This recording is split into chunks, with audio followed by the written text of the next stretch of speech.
Hi, welcome back to Physics Teacher. This was a question on the Sir Isaac Newton contest, which is a high school physics contest from Waterloo University, and it has to do with projectile motion. Give it a try, and I'll be right back with the solution.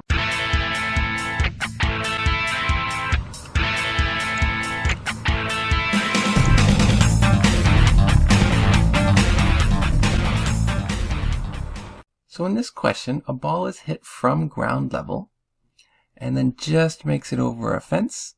As it's going over the fence, it's at an angle of 45 degrees to the horizontal, and then it lands on the ground 8 meters from the fence. And it wants to know the initial speed right here. Well, since it's a level ground, if we were to find the final speed right here, it would be the same as the initial speed. The directions are different, but speed is a scalar, and so we don't really care about the directions. All we care about is the magnitude. So let's work at finding that final speed. To do that, we're going to basically ignore everything that happened up until the fence. Let's compare this point and our final point. Alright, so at this point, let me just redraw this. So let's call this our initial velocity. And therefore this will be our velocity in x. That never changes because we're ignoring air resistance. And this is our initial velocity in y. So this gives us two equations. We can use our horizontal component for one equation and our vertical component for the other equation. And we are going to want a coordinate system. So I'm going to choose down to be positive and right to be positive.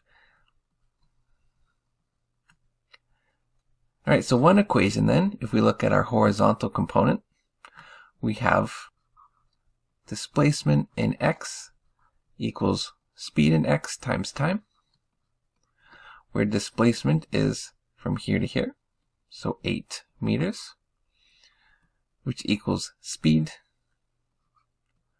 times time.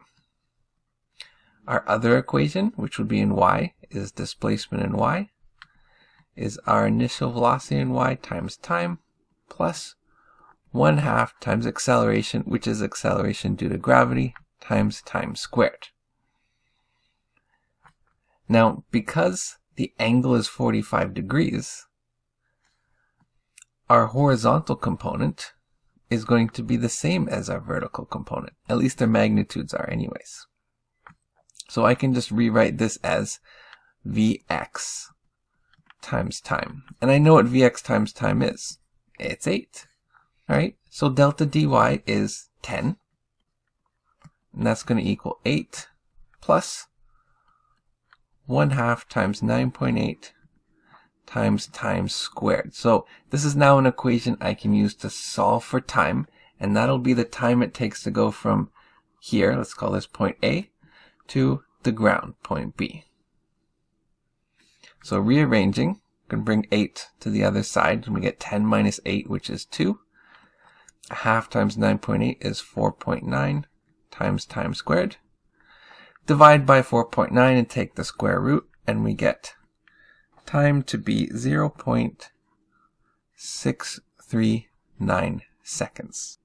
Alright, since we know what time is now, we can actually go back to this equation and figure out what speed is. So velocity times 0.639 seconds, divide both sides of the equation by time, and we will get that speed to be about 12.5 meters per second. So we know this is 12.5, and since this is 45 degrees, this is also 12.5. So to figure out what that initial velocity is, well, you have many different strategies. Since this is a right-angled triangle, you can use Pythagorean theorem, or you could use any of your trig ratios. But we don't actually need to know this. What we want to know is final velocity here. So let me expand on this triangle. So this is going to be our final velocity. And here's our velocity in x, which is the same, 12.5. It doesn't change because there's no air resistance. And then we have, just expand this a little bit, final velocity in y, in our right angle triangle. So to figure out what this is, I first need to figure out final velocity in y. And we can use one of our kinematics equations. So final velocity in y is initial velocity in y plus a delta t, all of which I already know. Initial velocity is 12.5, acceleration is 9.8 times delta t, which is 0.639.